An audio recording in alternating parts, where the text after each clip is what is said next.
요한계시록에서 7교회라고 얘기할 때 그 7이라는 숫자는요, 완전함과 충만함을 의미하는 상징적인 그런 표현입니다. 그렇게 본다면 요한계시록 2장과 3장에 등장하는 그 7교회에게만 이 편지가 보내졌다는 것은요, 이때 당시 교회가 7교회만 있었다라는 의미가 아니라 이 7교회들이 보편적인 모든 교회들을 대표한다라는 것을 의미합니다. 더 넓게는 그 당시와 우리가 살아가고 있는 이 시대와 또한 앞으로 올 시대의 모든 교회를 대표한다라고 생각하면 될 것입니다. 자, 그렇다면 그 서머나에 대한 그 배경에 대해서 잠깐 살펴보겠습니다. 먼저 서머나라는 도시는요, 에베소 도시에서 동쪽으로 56km 정도 떨어져 위치한 도시였습니다. 이 도시는 아시아 최초로 로마 여신의 신전이 세워졌던 곳이고요. 또한 티베리아스 황제를 섬기는 신전을 건축하여 황제 숭배를 하는 도시였습니다. 이 도시는 7도시 교회 중 유일하게 아직까지 존재하는 도시입니다. 또한 이 도시는 침략을 받아 파괴되었는데 그 이후에는 아주 멋있는 도시로 재건이 되어집니다. 아시아를 통틀어 가장 아름다운 도시로 꼽힐 정도로 건축물이 아주 잘 지어졌다라고 그렇게 얘기합니다. 자, 그렇다면 7교회 중 두 번째 교회인 책망을 받지 않은 서머나 교회에 대해서 살펴보도록 하겠습니다. 2장 8절에 이렇게 얘기합니다. 서머나 교회의 사자에게 편지하라. 처음이며 마지막이요 죽었다가 살아나신 이가 이르시되. 서머나 교회에게 보내는 그 편지의 서론의 시작은요, 다른 7교회에게 보내지는 것과 같은 형식으로 서머나 사자에게 편지하라 라고 명령함과 동시에 예수님의 특징적인 묘사로 시작합니다. 그것은 처음이며 마지막이요 죽었다가 살아나시니라고 그렇게 예수님을 묘사합니다. 먼저 처음이요 마지막이라는 말은요, 요한은 이사야서 41장 4절과 48장 12절을 인용하고 있는데요, 이사야서 41장 4절에서는 이렇게 얘기합니다. 이 일을 누가 행하였느냐, 누가 이루었느냐, 누가 처음부터 만대를 불러내었느냐. 나 여호와라, 처음에도 나요, 나중 있을 자에게도 내가 곧 그니라. 또한 이사야 48장 12절 말씀은요, 야곱아 내가 부른 이스라엘아 내게 들으라. 나는 그니 나는 처음이요 또 나는 마지막이라 라고 말씀하십니다. 이사야서에서 처음이요 마지막이라는 말이 사용되는 이 배경은요, 이사야 40장서부터 55장 13절까지 바벨론에 사로잡혀간 그 포로된 백성들에 대한 그 얘기입니다. 그런데 41장과 48장에서는요, 포로로 잡혀간 하나님의 백성들에게 위로가 되는 소망의 약속을 하시는데 그 분이 바로 인간의 모든 역사에 모든 사건을 이끌어 가시는 하나님이라는 것을 확신시켜 주시는 장면입니다. 그렇다면 이사야 말씀을 통해 서머나에 있는 하나님의 백성들이 위로와 격려를 받아야 하는 입장에 처해졌다는 것을 우리는 짐작해 볼 수 있습니다. 그리고 요한계시록에서는요, 처음이요 마지막이라는 의미와 동일한 내용이 처음에 등장하는 곳이 있는데요, 그것은 요한계시록 1장 8절 말씀입니다. 8절 말씀이에요. 주 하나님이 이르시되 나는 알파와 오메가라. 이제도 있고 전에도 있었고 장차 올 자요 전능한 자라 하시더라. 8절에 하나님께서는 하나님 자신을 나는 알파와 오메가다라고 그렇게 묘사하십니다. 1장 8절에서 말하고 있는 알파와 오메가는요, 다들 아시겠지만 헬라어의 처음 단어와 마지막 단어를 얘기합니다. 영어로 얘기하자면 A와 Z를 의미하는 것입니다. 그래서 하나님께서는요, 자신을 처음과 끝이다, 처음과 마지막이다 라고 얘기하고 있습니다.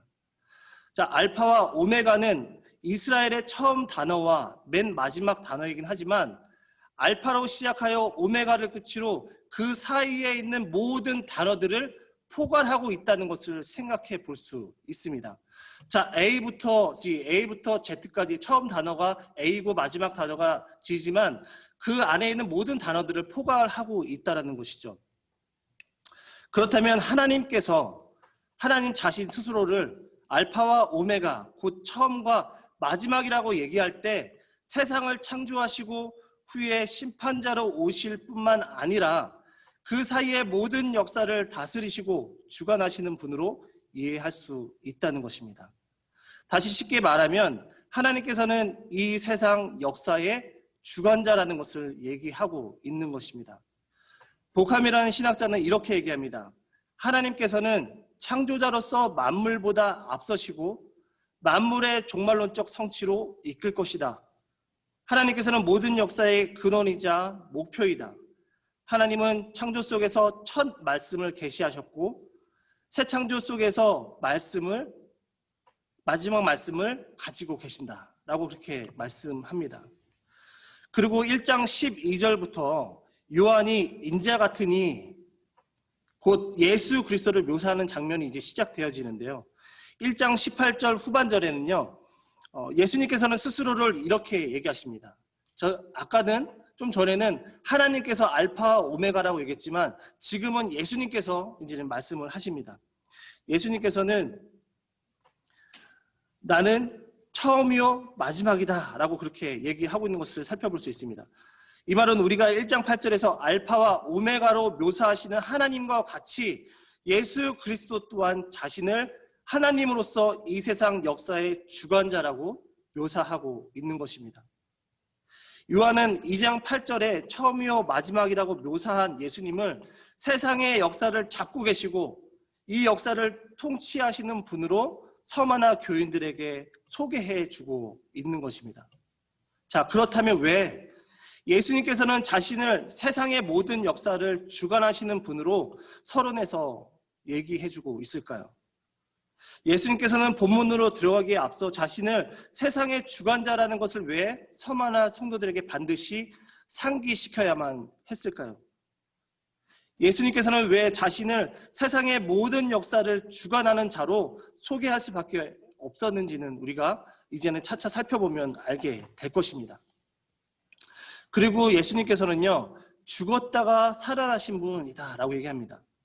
이 절은 예수님께서 과거의 죽으심과 부활하심의 그 사건의 역사적인 사실이라는 것을 진술해주는 구절입니다. 또한 예수님은 죽었다가 살아나신 분으로 얘기하는 이유는요, 9절부터 있을 서마나 성도들을 향한 핍박과 그것을 넘어 옥에 던지우게 되는 것, 옥에 던져진다는 그 의미는요, 재판을 받고 처형을 당하여 죽게 된다는 것까지 내포하고 있기 때문에 이렇게 얘기하십니다.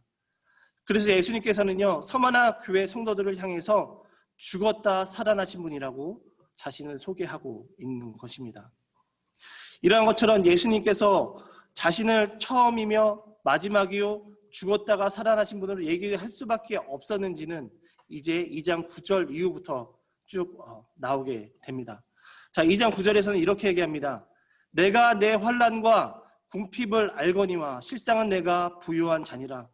자칭 유대인이라 하는 자들의 비방도 알거니와 실상은 유대인이 아니요 사탄의 회당이다. 서마나 지역은요, 로마 황제 숭배를 강요받았던 도시였습니다. 그런데 예수를 그리스도로 믿던 성도들은 예수 그리스도만이 참 하나님이라는 것을 고백하는 사람들이었기 때문에 그들은 황제 숭배를 거절하였습니다. 그 서마나 성도들에게 있어서 유일하게 경배받기에 합당한 왕은 예수 그리스도 한 분밖에 없기 때문에 그랬습니다. 그렇기 때문에 이들은 자신들이 받게 될 박해와 비난과 고난을 생각했을지도 모릅니다. 하지만 서마나 교인들은 그 길을 선택한 것입니다. 오늘을 살아가는 우리의 모습은 어떻습니까? 오늘날 성도들은 우상 숭배를 강요받지 않습니다. 그렇다고 우리가 이방 종교와 같이 집 한켠에 어떠한 신상을 만들어 놓고 복을 달라고 빌지도 않습니다. 하지만 우리가 중요한 것은 내가 하나님을 내 자신의 성공을 위해, 나의 영화를 위해, 내 자식을 위해 하나님께 우상 숭배하듯 구하는 모습이라는 것입니다. 우리가 하나님을 믿고 있지만 이방 종교와 같이 복을 구하는, 복을 주시는 하나님을 숭배하고 있다라는 것이죠. 고난보다는 복을, 궁핍보다는 풍요를, 꼬리가 되기보다는 머리가 되는 것을 오늘날 성도들은 더 선호하게 되었습니다. 왜 그렇게 되었습니까? 교회 안에서 하나님을 잘 믿는 사람들은요, 비즈니스도 잘 되고 자녀들도 성공하고 다른 사람들로부터 두루두루 인정받는다는 것이 하나님을 잘 믿는 지표가 되어지지 않았습니까? 아닙니다. 언제부터 성경적인 가치관과 세상적인 가치관이 같이 갈 수 있게 되었습니까? 아니, 언제부터 세상이 말하는 것이 교회 안에 들어와 자리를 잡게 되었습니까? 우리는 세상의 가치관과 상충되며 세상으로부터 미움을 받는 것이 당연한 일입니다. 정말 앞에서 얘기한 것 같이 잘 먹고 잘 사는 사람이 신앙생활을 잘하는 지표가 되었다면 지금 우리가 살펴보고 있는 이 서만화 교인들은 실패한 성도들일 수밖에 없습니다. 그리고 본절에서는 이렇게 얘기합니다. 자칭 유대인이라 하는 자들의 비방도 알거니와 실상은 유대인이 아니요 사탄의 회당이라. 유대인들 역시 한 하나님만을 참되고 유일한 왕으로 믿던 사람들이었습니다. 이들이 황제 숭배에 참여하지 않는 기독교를 비방하고 고발했다면 유대인들 자신이 거짓 유대인이라고 스스로 드러내는 행위일 수밖에 없다는 것이죠. 왜냐하면 유대인들도 유일하신 참 하나님을 믿는 자들이기 때문에 그랬습니다. 그래서 유대인들 또한 황제 숭배를 우상 숭배로 여기고 그 우상 숭배를 참여하지 말았어야 하는 것이 바람직했습니다. 그럼에도 불구하고 유대인들은 기독교인들을 고발함으로 그들은 거짓 유대인이라는 것을 드러내게 된 것이죠. 결국 그들의 모임은 사탄의 회라고밖에 말할 수 없게 되었습니다. 이미 쿰란 문서에 이런 유대인들이 로마 결탁하여 배교하였는데 그런 유대인들을 베리알의 회중들이라고 불렀습니다. 악마의 회중들, 사탄의 회중들이라고 불렸습니다. 그런데 그런 환난과 궁핍을 얘기하면서 바로 뒤이어 이렇게 얘기합니다. 내가 받는 환난과 궁핍을 안다. 우리가 무엇을 위해 이 땅에서 살아갑니까? 우리가 이 땅에서 받는 환난과 핍박의 이유는 어디서부터 시작돼야 합니까? 그것은 바로 예수 그리스도로부터 시작되어야 합니다. 그런 예수님께서 요한을 통해 그런 상황에 놓여져 있는 서만화 교인들을 향해 내가 받는 환난과 궁핍을 안다라고 위로해주고 있습니다. 그런데 오늘날 그리스도로 인하여 복음으로 인하여 고난받는 사람들이 얼마나 있습니까? 오히려 오늘날 성도들은 능력받는 일을 합당하게 여기지 않으려 합니다. 그런데 그 바로 뒤이어 예수님께서는요 서만화 교인들을 향해 이렇게 말씀하십니다. 너희는 부유한 자다. 너희가 고난과 궁핍 가운데 있지만 너희는 부유한 자다. 내가 나 때문에 죽음으로 몰리고 굶주린 삶 가운데 있지만 너희는 부유한 자다. 너희는 부자다. 라고 그렇게 말씀하십니다. 이 도시의 일부 유대인들이 신자들을 고발하였고요. 그 결과로 일부 신자들은 투옥을 당하게 됩니다. 그리고 누군가는 죽게 됩니다. 또 누군가는 급기야는 집과 재산을 나라에 강제로 빼앗기게 되는 그런 일을 겪게 됩니다. 그런데도 예수님께서는요, 너희는 부유한 자다라고 말씀하십니다. 디모데후서 3장 12절에는 이렇게 얘기합니다. 무릇 그리스도 예수 안에서 경건하게 살고자 하는 자는 박해를 받으리라. 또한 사도행전 5장 41절에는요. 사도들은 그 이름을 위하여 예수 그리스도의 이름을 위하여 능력받는 일에 합당한 자로 여기심을 기뻐하면서 공의 앞을 떠나니라. 세상의 눈으로 바라보았을 때 분명 서만화 교회 성도들은 어려운 가운데 가난한 자로 있었던 것이 분명합니다. 세상의 눈으로 봤을 때는 불쌍한 자들이 분명히 맞습니다. 그러나 서만화 교인들이 그렇게 살 수밖에 없었던 이유는 딱 한 가지였습니다. 바로 그리스도 안에서 경건하게 살고자 하는 삶이었습니다. 그 이유로 박해를 받게 된 것입니다. 그리스도 안에서 경건하게 살고자 하는 자들과 또한 그 반대로 자칭 유대인이라는 자들에 대해서 계시록 2장 9절은 이렇게 얘기합니다. 우리 성경에서는 실상은 내가 부유한 자니라. 또한 실상은 유대인이 아니요 사탄의 회당이라 라고 그렇게 얘기합니다. 하지만 실상은 내가 부유한 자니라 라는 그 앞에요. 그러나 라는 접속부사가 붙게 됩니다. 그리고 그와 상반되게 실상은 유대인이 아니요 사탄의 회당이다라는 그 앞에도 그 그러나라는 그러한 접속부사가 붙게 됩니다. 자, 그러면 이렇게 되겠죠. 그러나 실상은 내가 부유한 자니라. 그러나 실상은 유대인이 아니요 사탄의 회당이다라고 그렇게 얘기하고 있는 것입니다. 이 그러나라는 그 용법은요, 두 가지 상반되는 의미의 것들을 명확하게 드러내주기 위해서 사용되는 용법입니다. 우리의 그 고난의 모습이 실제적인 삶으로 나타날 때는 궁핍하여 사람의 눈에서는 불쌍하게 보일 수 있지만 하나님 앞에서는 발버둥치며 순종하려는 그 참된 성도의 모습과 삶으로 나타난다는 것입니다. 또한 그 반대로 살아내지 못하는 거짓 성도들의 그 모습이 이렇게 확실하게 구분되어진다는 것을 우리는 반드시 명심했으면 좋겠습니다. 그런데 여기서 중요한 것은 서머나 성도들은 예수님으로 인하여 받는 그 핍박과 궁핍 가운데 있음에도 불구하고 서머나 성도들은 그 거룩함을 지키며 경건하게 살고자 하는 그 열심으로 삶을 살아가는데도 그 환난과 궁핍으로부터 건져내 주시지 않는다는 것입니다. 그런 핍박과 궁핍 가운데 있음에도 불구하고 예수님께서는요, 또다시 절망스러운 그러한 말씀을 서머나 교인들에게 하십니다. 너는 장차 받을 고난을 두려워하지 말라. 볼지어다 마귀가 장차 너희 가운데서 몇 사람을 옥에 던져 시험을 받게 하리니 너희가 10일 동안 환난을 받으리라.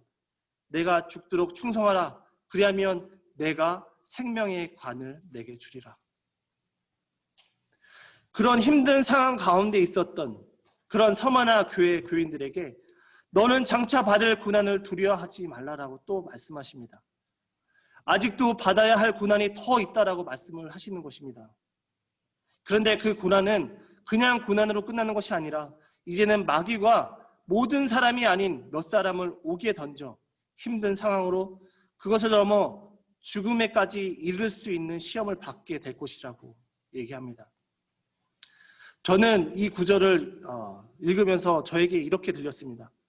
나는 그 죽음에서 너를 건져내 주지 않을 거야. 그러나 너는 끝까지 충성해야 돼. 그러나 너희가 받아야 할 그 시험을요, 10절에서 이렇게 얘기합니다. 10일 동안이다 라고 얘기합니다. 자, 10일 동안 환난을 받을 것이다 라고 얘기합니다. 이 10일 동안은요, 다니엘서에서 처음 등장하는데 다니엘과 세 친구들은 왕의 음식을 먹으라는 그런 압박을 받게 되죠. 그런데 다니엘은요, 10일 동안 자신들을 시험하여 보라고 화관장에게 얘기를 합니다. 그 10일간의 시험이 끝난 후 다니엘과 그 세 친구들은요, 왕의 음식을 먹은 자들보다의 의무가 더 아름다웠다라고 성경에서는 얘기를 합니다. 자, 그러한 것처럼 서머나 교인들에게 있어서 이 10일이라는 시간은요, 매우 가혹하고 혹독할 수 있습니다. 그러나 너희들이 받을 고난은, 너희가 받을 고통은 제한되어져 있다는 것을 암시해주고 있으며 그 혹독한 시간이 지난 후에는 반드시 좋은 결과가 있을 것을 이 10이라는 숫자를 사용해 얘기해주고 있는 것입니다. 2절에 이제 이렇게 죽기까지 충성한 자들, 곧 그 10일을 지난 자들에게 주어질 상이 무엇인지를 언급합니다. 그것은 바로 생명의 관을 약속하고 있습니다. 이 생명의 관이 의미하는 것이 무엇이겠습니까? 여기서 말하는 관은요, 스테파노스인데요. 이 관은 왕들이 쓰고 있는 그 왕관을 의미하지 않습니다. 이 관이 의미하는 것은 이런 의미입니다. 당시 서머나에 경주가 자주 열렸는데요. 경주로 유명한 도시였습니다. 이 경주에서 가져온 말로 경주에서 승리했을 때 승리한 경주자의 머리에 씌워졌던 그런 관이었습니다. 이렇게 쉽게 예를 들어보겠습니다. 혹시 2018년도 겨울에 평창을 한창 달궜던 그 스포츠가 있었죠. 혹시 그것이 뭔지 아십니까? 겨울에 평창에서 열렸던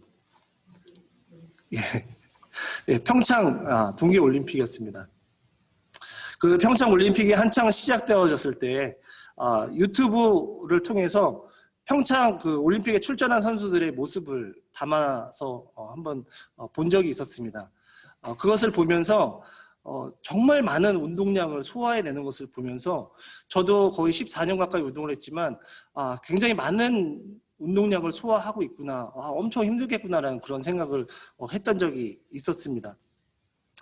그들이 그렇게 땀을 흘리며 운동하는 것이 무엇 때문에 그렇게 하는 것입니까? 그들은 금메달을 따기 위해서 온갖 힘과 어려운 과정을 다 겪게 되는 것입니다. 때로는 부상으로, 때로는 눈물로, 때로는 너무 힘들어서 한탄하며 말입니다.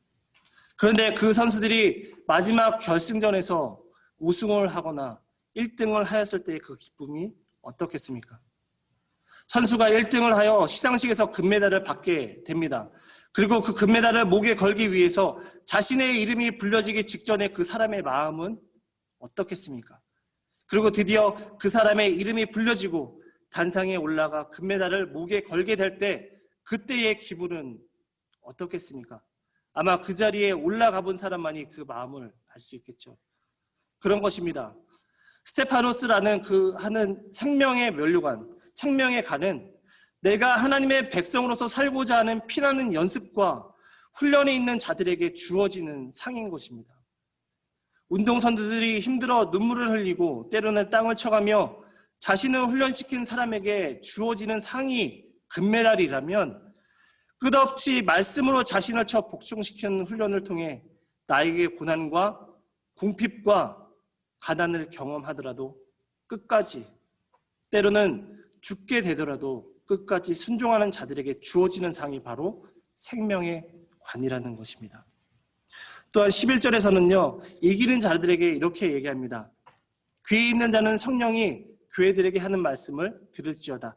이기는 자는 둘째 사망의 해를 받지 아니하리라 라고 얘기합니다. 둘째 사망을 요한계시록 20장 6절과 24절, 21장과 8절에서 불못이라 그렇게 얘기합니다. 그것은 단순한 육체적 죽음을 넘어 고통만이 있는 곳, 죽고 싶어도 죽을 수 없는 그 영원한 곳을 얘기합니다. 그러한 것처럼 끝까지 인내하며 죽도록 충성한 자들은 참된 생명과 영원한 생명을 하나님께 보장해 주신다는 것을 얘기하고 있습니다. 그러한 것처럼 끝까지 인내하며 죽도록 충성하는 자들은 참된 생명과 참 영원한 생명을 주시기에 우리는 그 길을 또한 갈 수 있는 것입니다. 서두에 예수님께서는요, 나는 처음과 마지막이며 죽었다 살아나신 이로 묘사할 수 있는 것은 성화나 교인들에게는 지금 너무나 어렵고 힘든 그런 상황의 길을 걷고 있기 때문에 주어진 것입니다. 너희가 지금은 고난, 아픔, 핍박 가운데 있지만 그 역사의 모든 것을 통치하시는 분이 예수 그리스도라는 것을 말씀해주고 계시며, 또한 죽었다 살아나신 예수 그리스도께서 죽음까지도 다스리시는 분이라는 것을 말씀하고 계십니다. 그래서 끝까지 견디라고, 너희가 죽음을 맞이한다 할지라도 내가 죽음 가운데 다시 너희를 일으킬 것이라고 말씀해 주시고 있는 것이죠. 이들에게는 얼마나 큰 위로가 되었겠습니까? 오늘날 고난과 아픔과 핍박 가운데 있는 그 많은 성도들에게 이 말씀이 얼마나 위로가 되겠습니까? 서마나 교회에는 아주 유명했던 순교자가 있습니다. 바로 요한의 제자였던 폴리캅입니다. 폴리캅의 일화가 있습니다. 황제 숭배를 거절한 것에 있어서 폴리캅은 처형을 당해야 하는 입장에 놓였습니다. 자신을 잡으러 온 군사들에게 따뜻한 밥을 제공해주며 자신이 평생 믿었던 하나님께 기도할 수 있는 시간을 줄 것을 요구합니다. 그리고 기도할 수 있는 시간을 허락받아 그렇게 기도를 하게 됩니다. 그렇게 기도가 끝나고 그들과 함께 많은 사람들이 모여있는 경기장으로 끌려오게 됩니다. 총독은 폴리캅에게 이제 나이도 많이 먹었으니 그리스도를 부인하고 황제를 경배하라고 회유를 합니다. 그 얘기를 들은 폴리캅은 그 유명한 말을 남기게 됩니다. 이미 86년간 그분을 섬겼으나 나에게 한 번도 고통을 준 적이 없거늘 내가 어찌 나를 구원하신 나의 왕을 모독할 수 있습니까? 이 말로 인하여서 순교를 당하게 됩니다. 꿈에도 그리던 영원한 나라로 당당하게 들어가게 된 것입니다. 이러한 것처럼 폴리캅은 하늘에 하나님께 소망을 두며 살아간 사람이었습니다. 우리는 순종할 수 없지만 처음이요 마지막이며 죽었다 살아나신, 그래서 세상의 주관자이시며 통치자이신 예수 그리스도께 소망을 두며 살아가야겠습니다. 오늘날 각자의 자리에서 예수 그리스도로 인하여 많은 핍박과 박해를 받는 분들이 계시다면 오늘 서만교회를 통해 말씀하시는 이 말씀을 붙잡고 우리가 견디고 끝까지 승리할 수 있는, 그래서 우리에게 그 생명의 간이 주어질 거라는 그 소망을 가지고 하루하루를 살아가는 성도님들 되어졌으면 좋겠습니다. 함께 기도하겠습니다.